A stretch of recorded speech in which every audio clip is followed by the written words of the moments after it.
people recognize something in me when I meet them that that is that lets them know rather quickly, a, that I'm prepared. Very important, because I am prepared. I never go into an interview where I haven't really prepared, and when I have, it's a disaster. Even in my stage of life, I feel very uncomfortable not being prepared. Um, but I'm sincere. I'm not out for gossip. I'm not out to hurt you. Mm-hmm. But I'm also out to be very fair. I'm going to do an interview. If it's an in-depth interview, it's going to cover a lot of material. So I know that you're going to have to trust me. Yeah. And if you don't trust me, then it's not going to let. We're only going to have one day together. Right. Right. If you trust me, I'm going to probably somewhere along the first day say to you, "Can I come back tomorrow? Can Yeah. I? Can we work? Can we talk on the phone once in a while? Can we do? And so I think a lot of it is in the very first meeting. Mm-hmm. What's in the eyes? When you meet somebody the first time. When the first time I met Warren Beatty. Beatty, extraordinarily reclusive. He never does interviews. I was surprised he agreed to see me. And this was before I did Playboy. This was for Newsday. I went to his. He had a penthouse, 2-bedroom penthouse in the Beverly Wilshire Hotel, and I went up there. And I was wearing my African clothing because at that time I was still comfortable wearing these long African dress, and it looked crazy, for most people. But these people, when they're talking to journalists, they're used to seeing someone in a jacket or a tie, or here I come looking like a complete buffoon. But I was comfortable with myself, Yeah. because that's the clothes I was comfortable with. And I remember when Warren Beatty opened the door, I just looked at him, and I was very young, and I pointed my finger at him, and I went, "Warren." He just looked at me, and he says, "Come in." And we just started talking. You know what I mean? It was just that happened with Pacino. The same thing. Pacino was a virgin when it comes to interviewing. He Mm-hmm. really had never talked to him, and he was so nervous. But because I had been with Brando, I'd had that experience where I let Brando say you can't use the tape recorder for 3 days, and I was very frustrated. I said, Right. I'm not going to let that happen again. So the very minute I walked into Al's place, I put my bag down. I took the tape recorder out, and he goes, no, no, no, no, no. He says, not yet, not yet. He says, we're not ready to do that. I said, Al, we're just going to do it. Don't worry about it. I'm going to just turn it on, and we're just going to go from here. That's the way it works. And, oh, okay, he said. I took control. That was a very important thing. It's very important to be in control of the interview, not to let the person dictate you. Because if it happens right at the beginning, you're finished. You've established the power, Right. and if you give them the power, you lose the power, and then you're at their whim. And that happens sometimes. Sometimes you can't help it.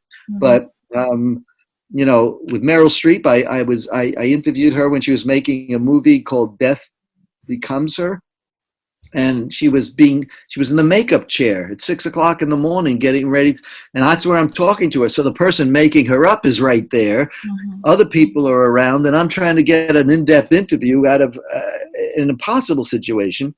And when we got to John Cazales, who was her boyfriend who died, now she'd married somebody else, but I'm bringing him up.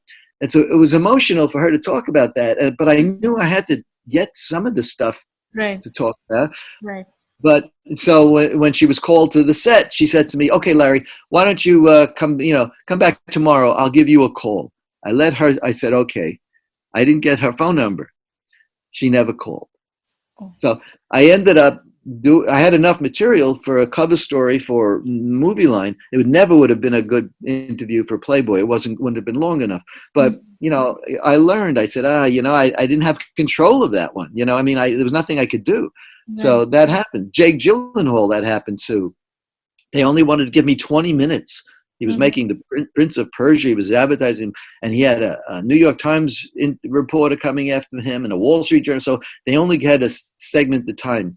And I didn't know that until I got there. And Mm-hmm. I just said, this is not working. I said, this doesn't work. And I told him that. I said, look, Jake, why talk to me for a few minutes and we won't get that much done? It won't be good for you.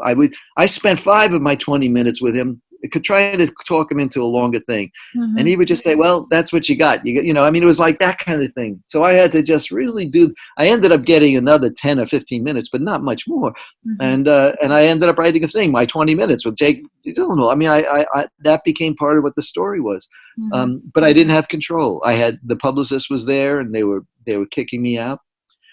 I hate those situations. I won't go on. When they have these uh, trips for journalists, the junkets kind of thing, where you get to talk to a star for a certain period of time, and everybody has a different.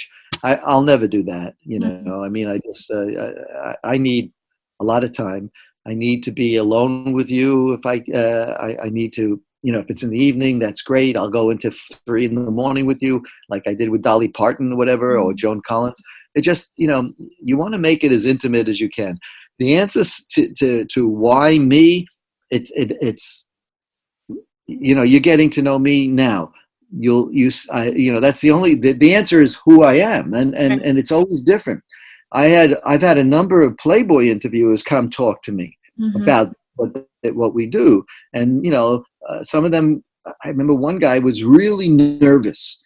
He came to my house, and he says, "Well, how do you do this?" Hey, and he was sweating, and he would take my napkin and wipe his forehead. Well, and what I ended up doing was feeling sorry for him, so I would tell him more and more stuff. And then I thought about it. I said, "That's his technique.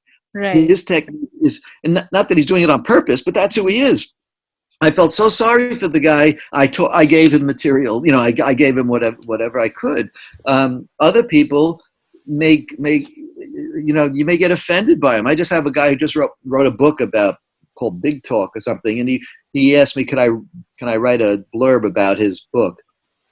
And I looked at the book, and he's got pictures where he does TV interviews, I guess. And when the stars come on, he has pictures kissing these stars on the lips, and I thought, who does that? You know what I mean? Yeah. I'm not there to kiss Barbara Streisand on the lips. I'm there to find her brain. Right. So I wrote a nasty blurb, and he got very upset with me. He says, "Oh, I'm sorry. I thought maybe we could be friends." And then I felt bad, right? I felt bad that I did that. I said, "Okay, I'll give you something else." I said, "I'm sorry. I just reacted to that." Mhm. So but I think my advice to people who want to do this is, Mhm. if you have a very large ego, it's not going to work.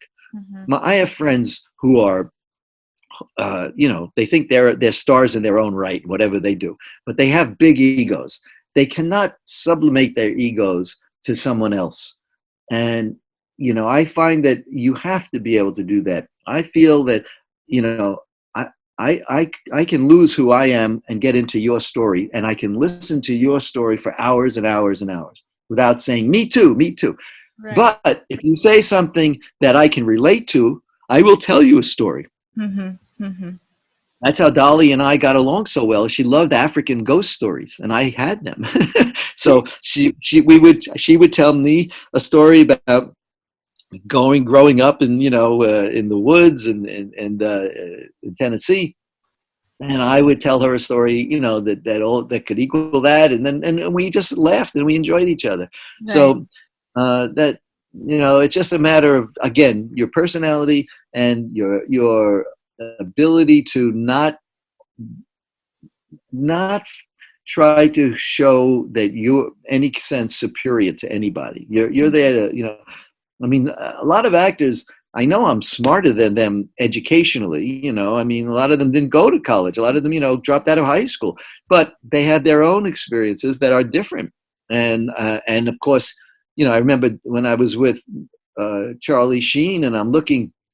He's driving a new Mercedes, and I'm driving an old Fiat Spider. I mean, and I'm thinking, how did he get that? And I got this, but that's the way it is. I mean, he's the one who's recognized, and I was once with Elliot Gould and Rita Moreno in front of the Beverly Wilshire Hotel. Elliot had become a friend, and we were walking outside, and Rita was there, and he goes over to say hello to Rita, but the paparazzi were there, and at that time, paparazzi was still dressed in tuxedos, and they were, "Hey, can we get a picture with?" And then I was standing there, and one of the photographers said, "Are you anybody?" to me.